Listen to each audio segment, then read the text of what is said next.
Com muita alegria, mais uma vez, juntos, compartilhando a Palavra de Deus. Você quer ter um bom dia? Descanse na Palavra do Senhor, estude a Palavra de Deus, ouça as Sagradas Escrituras.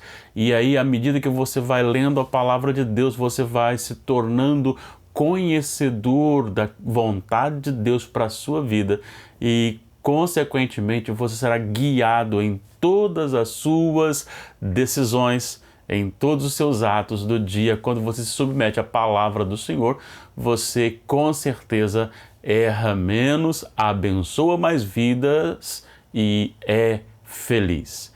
Que bom que você está comigo mais uma vez. A nossa gratidão. Permaneça aqui e que o Senhor o abençoe e o edifique ricamente. Se você está aí, certamente Deus tem uma palavra para o seu coração. E, ainda mais, desejo que você esteja muito bem com Jesus. Nós falamos já a respeito da soberania de Deus na criação. Nós falamos a respeito da soberania de Deus no tempo de Noé, do dilúvio. Já falamos também sobre a questão relacionada ao chamado de Abraão, a maneira soberana como Deus chamou Abraão, o tirou da terra onde ele morava, sendo ele um idólatra. E hoje vamos falar ali no início do livro de Êxodo, os primeiros capítulos que narram o nascimento, a formação de Moisés no palácio e depois a formação dele no deserto e o seu chamado. Vamos então para uma breve meditação sobre isto, que o Senhor nos conduza. Sabe, a gente sempre tem assim algumas dificuldades relacionadas à vida da gente e muitas vezes nós perguntamos por que as coisas estão acontecendo assim. O que está acontecendo com a minha vida? Será que Deus esqueceu de mim? Será que não tem mais solução para a minha vida? É muito interessante observarmos a história, principalmente a história registrada nas Escrituras Sagradas. Quando nós olhamos para a vida de Moisés, nós vemos o relato do seu nascimento, que foi sobrenatural, pois o faraó do Egito havia determinado, por causa do medo do crescimento do povo de Israel, que todo parto realizado, e se o nascimento fosse do sexo masculino, deveria ser executado, morto, para que não crescessem os varões de Israel. Mas Deus trabalhou de tal maneira que as parteiras não fizeram isso com Moisés, e ele então nasceu, a sua mãe o escondeu por um tempo, e quando não podia mais esconder, colocou às margens do rio Nilo, e lá Deus preparou justamente a filha de Faraó para que encontrasse Moisés e o levasse para casa e o cuidasse.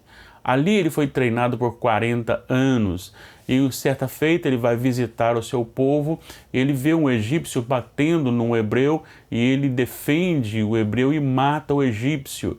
E de repente as pessoas se revoltam contra ele tem que fugir, ele vai para o deserto. E ali no deserto ele fica mais 40 anos. Então ele aprende toda a ciência do Egito e depois também aprende toda a ciência do deserto. E é ali no deserto que ele é chamado para voltar e para libertar o povo de Deus. É muito interessante a linha de raciocínio de que quando ele executa aquele egípcio defendendo um hebreu, dá-se a entender que ele estava pensando que ele já estava pronto para a sua missão, e Deus disse para ele que ele ainda não estava pronto, ele precisava ser treinado agora no deserto. E só depois, quando ele, no chamado, ele vira para Deus e diz: eu não estou preparado, não estou pronto, eu não posso ir, é ali que Deus diz: vá, e eu te sustentarei. Deus faz ali alguns sinais, com uma vara, um cajado que ele tinha na mão, e com aquilo Deus vai autenticando o chamado não só para o coração dele, mas também para o coração dos hebreus e também o coração do próprio faraó, vendo o agir soberano e poderoso de Deus. Eu quero então aplicar isso à nossa vida. Nós nascemos também dentro de um propósito de Deus e nós sabemos que Deus está no controle da história. Assim como Ele estava no controle da história relacionado ao tempo, povo e momento de Moisés. Ele também está na história da sua vida. Então, se está acontecendo alguma coisa, tem um fim proveitoso, principalmente se você é cristão, principalmente se você crê em Deus Pai, Deus Filho, Deus Espírito Santo, principalmente se você crê em um só Deus, em três pessoas, principalmente se você se submete reconhecendo a sua pecaminosidade, reconhecendo o poder de Deus, reconhecendo o amor de Deus, o sacrifício de Cristo na cruz do Calvário e a transformação que o Espírito Santo pode operar no seu coração. Se você é um cristão, se você teme a Deus, automaticamente você está incluído na lista daqueles que todas as coisas cooperam para o bem daqueles que amam a Deus. Deus tem um propósito e este propósito precisa ser realizado. Ele será realizado com um fim proveitoso. Assim como Deus tratou da história de Moisés, Deus trata também da minha e da sua história. Não há nada no acaso. Deus está conduzindo a nossa vida.